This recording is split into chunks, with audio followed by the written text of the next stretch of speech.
Hey, you want to see something cool? Funny.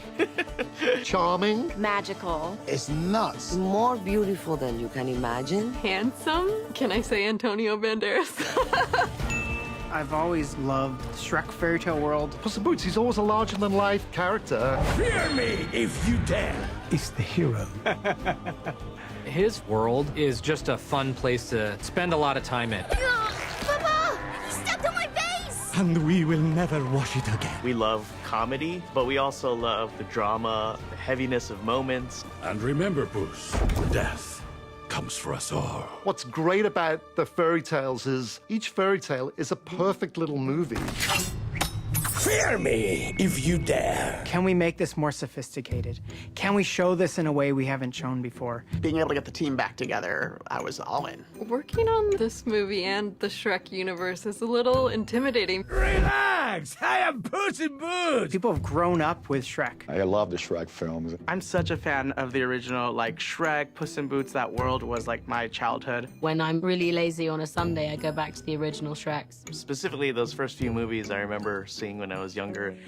Hey, look, a little cat. Puss in Boots was one of those characters that everybody was talking about. It really got into the heart of many people for many years. Good night! That responsibility, that weight of reintroducing the audience to that world has been really exciting. We knew that the movie was going to be an evolution from the first one, but you come in and you don't really know exactly what's going to be the evolution or how are we going to be able to really affect that. It seems like the right time to pick up Puss and throw him back to the big screen, the place where he belongs. My beautiful beard. It is very distinguished, yes. This time I think it's even better. I have to give a lot of credit to the directors. It's an ambitious story. It's a story about death, but on the flip side, about life. How do you make that fun? How do you make that accessible for all audiences? A lot of those ideas came out of brainstorms. We really became like a little writer's room. You just bounce hundreds of ideas off. They want to hear from everybody. What's working or what isn't working and why. The dynamic is kind of nearly like going to the pub with a bunch of your friends, debating on top of each other, trying to come up with the funniest part, trying to one-up everyone else, but done in such a respectful, fun way. Governor, light it up.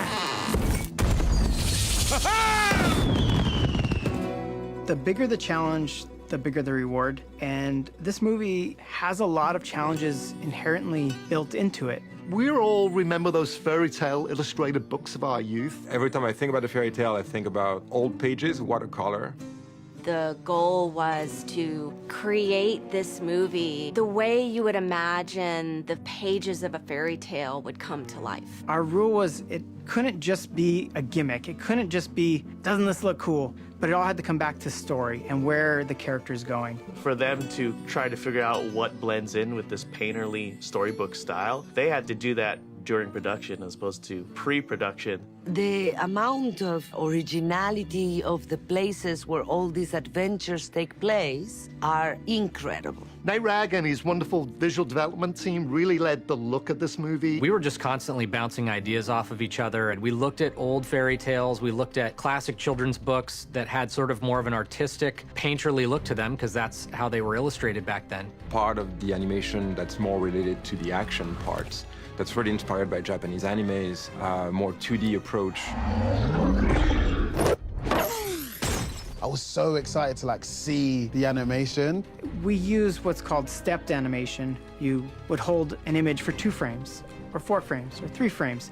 And what that does is allows you to see really cool poses that are a bit dramatized, and it gives you a sensation of almost a superhero. I'm a huge animation nerd, so I was really excited about the stepped animation, harkening back to like the 2D animation days, trying to bring that sensibility into the 3D animation, which is something I love.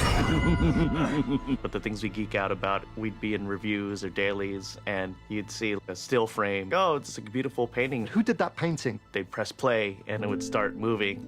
There are details of real acting captured by these cartoonists. It goes to a different level. Hasta la muerte. One of the things that we can do really, really well now is drive the computer to make far more artistic choices. We didn't want the images to look as if they were traditionally rendered from a computer, but rather had a bit of an artist's paintbrush to them as well. I think it brings a flavor to the film that's really cool. Art is about interpretation. What's really cool about creating a movie that leans on impression, you can connect emotions, I think, in a stronger way. When Puss gets cut for the first time, we purposefully kept Reds out of the scene before the wolf cuts him. Then, in this stylized way, as soon as he's cut, we go to a slow-mo image, and right behind it, it's just red. And it has this impact of, you feel that cut. It's a breathtaking thing to behold. I think all of those things add up to create such a special experience. It's elevated storytelling, both visually and emotionally. I hope this is our intention.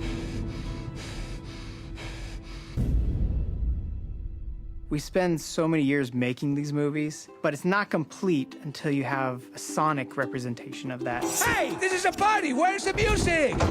A lot of beauty, energy, passion. No, you guys are great, great. Heitor Pereira was our composer. Besides being an amazing composer, he was Hans Zimmer's guitarist for like years. He knows his way around the fretboard and the strings. The fables where these characters come from existed through generations and generations, so that's why I say, think big.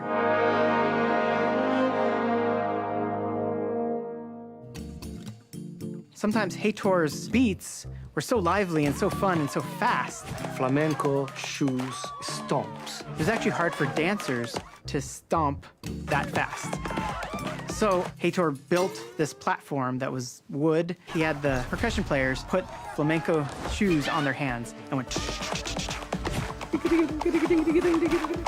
Everything that Heitor does, he finds a creative way to solve. And this is a sound that I always heard inside my head. Thank you, Puss in Boots. I will finally bring to reality and give it to you.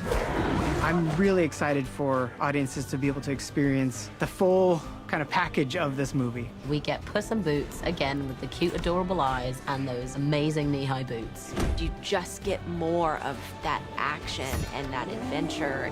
When you just bring them back, it's almost like okay, we're fine.